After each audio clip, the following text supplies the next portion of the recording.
a really phenomenal performance with the 20 saves. What were you doing today that just stopped the Vermont attack? I think it was honestly I'll give all the credit to my defense. I think you look at 13 goals on the board, but I mean we were playing to give up the shots I wanted, and my defense did a great job. They played a ton. They were tired. They were exhausted, and they fought all game. So for them to give me those looks all day, it meant a lot to me, and I'm just so unbelievably proud of those guys, and sort of the battle they've had to fight the last couple weeks. They were awesome today. So all the credit goes to them. 20 saves is as much them as it is me. Andrew? Hey, Drake, how have you noticed Mitch and Nick and Grant kind of evolve throughout the season? I know Coach was saying that after the Army game, a lot of those shots were right on the doorstep. Nothing you could really do about those. But how have you seen them improve from game one until now in game three?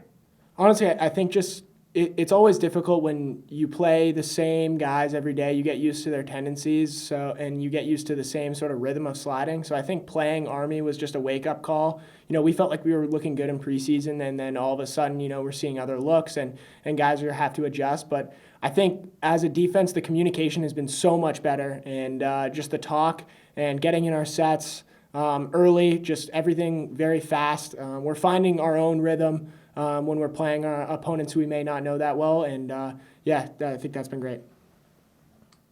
Next we go to Allie. Hey Drake, so the more saves you're making, you got more hyped up, the fans got more hyped up. So what was it like for you just to, even though there weren't that many fans here, but just to have them there, what did that mean to you? I mean, it's awesome having fans there. Normally I've been not too high, not too low type of guy, but I think, with no fans last week and then limited fans this week, I think we need all the juice we can get. So I've been trying to get the boys going as much as I can. But just to have fans back is awesome. I'm a guy who, I love all our fans. I love Syracuse. I love the town. I love the city. I love the students. So to have the people in there who can support us, who have supported us for a while, it means a lot to me. So it's exciting.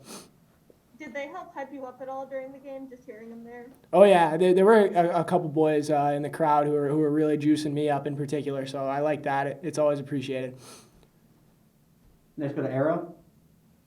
Rick, I know you kind of mentioned how the defense kind of helped in terms of the looks that you were facing. Where were you guys kind of trying to funnel in their shots from, and how did the defense do that?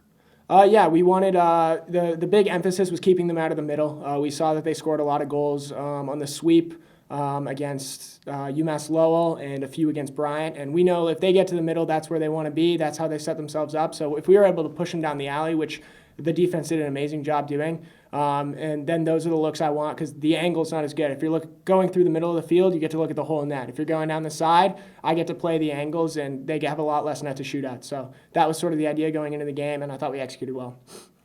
Got time for a couple more if anybody's got them. Patrick? Yeah, Drake, so obviously Danny and Jacob had a rough game today. What do you tell your Fogos going forward? I mean, they know they're good. These guys have been doing it forever. Fogo's like a matchup thing, and sometimes you just, you don't have the best day. But, I mean, those guys, we have all the trust in the world with those guys. We know how good they are. They're two close friends of mine. I love those guys. They'll be right back. They're not going to let this bother them. They're too good for that.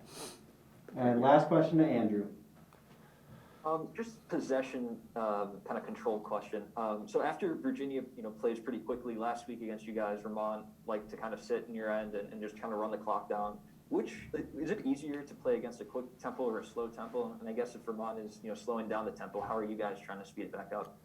I think we had to play a lot of defense, and Vermont was smart to hold the ball and make our D guys have to go full 80 every time, and occasionally when I gave up the rebound, which I shouldn't have done, they would get another 80. So they were smart to do that because our guys had to play a lot of defense, and it meant they were really tired.